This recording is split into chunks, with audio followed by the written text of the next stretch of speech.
Happy birthday, church. The first reading is from the book of Acts. When the day of Pentecost had come, they were all together in one place. And suddenly, from heaven, there came a sound like a rush of a violent wind, and it filled the entire house where they were sitting. Divided tongues as of fire appeared among them, and a tongue rested on each of them. All of them were filled with the Holy Spirit and began to speak in other languages as the Spirit gave them ability. Now there were devout Jews from every nation under heaven living in Jerusalem. And at this sound the crowd gathered and was bewildered, because each of them heard them speaking in the native tongue of each. Amazed and astonished, they asked, "Are not all of those who are speaking Galileans? How is it that we hear, each of us, in our own native language? Parthians, Medes, Elamites, and residents of Mesopotamia, Judea and Cappadocia, Pontus and Asia, Phrygia and Pamphylia, Egypt, and the parts of Libya belonging to Cyrene, and visitors from Rome, both Jews and proselytes, Cretans and Arabs. In our own languages, we hear them speaking about God's deeds of power." All were amazed and perplexed, saying to one another, "What does this mean?" But others sneered and said, "They are filled with new wine." But Peter, standing with the 11, raised his voice and addressed them. "Men of Judea and all who dwell in Jerusalem, let this be known to you, and listen to what I say. Indeed, these are not drunk, as you suppose, for it's only 9 o'clock in the morning. No, this is what was spoken through the prophet Joel. In the last days it will be, God declares, that I will pour out my Spirit upon all flesh. And your sons and your daughters shall prophesy, and your young men shall see visions, and your old men shall dream dreams. Even upon my male and female servants, in those days I will pour out my Spirit, and they shall prophesy. And I will show wonders in the heavens above, and signs in the earth below, blood and fire and smoky mist. The sun shall be turned to darkness, and the moon to blood, before the coming of the Lord's great and glorious day. Then everyone who calls on the name of the Lord shall be saved." The word of the Lord. Thanks be to God.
1 Corinthians. No one can say Jesus is Lord except by the Holy Spirit. Now there are varieties of gifts, but the same Spirit. And there are varieties of services, but the same Lord. And there are varieties of activities, but it is the same God who activates all of them in everyone. To each is given the manifestation of the Spirit for the common good. To one is given through the Spirit the utterance of wisdom, and to another the utterance of knowledge according to the same Spirit. To another faith by the same Spirit. To another gifts of healing by the one Spirit.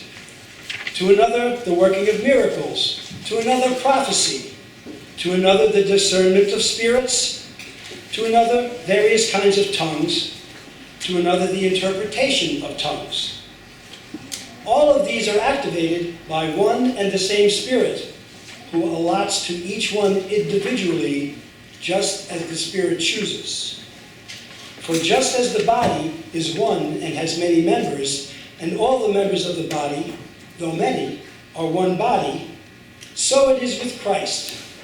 For in one Spirit we are all baptized into one body, Jews or Greeks, slaves or free, and we were all made to drink of one Spirit. The word of the Lord. Thanks be to God.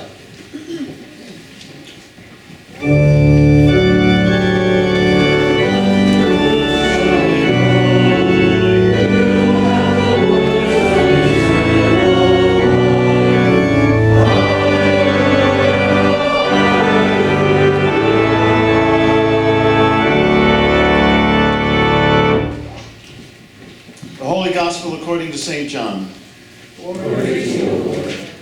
When it was evening on that day, the first day of the week, and the doors of the house where the disciples had met were locked for fear of the Jewish authorities, Jesus came and stood among them and said to them, "Peace be with you." After he had said this, he showed them his hands and his side. Then the disciples rejoiced when they saw the Lord. And Jesus said to them again, "Peace be with you. As the Father has sent me, so I send you." When he had said this, he breathed on them and said to them, "Receive the Holy Spirit. If you forgive the sins of any, they are forgiven them. If you retain the sins of any, they are retained." The Gospel of the Lord. Be seated. Time for our children's sermon.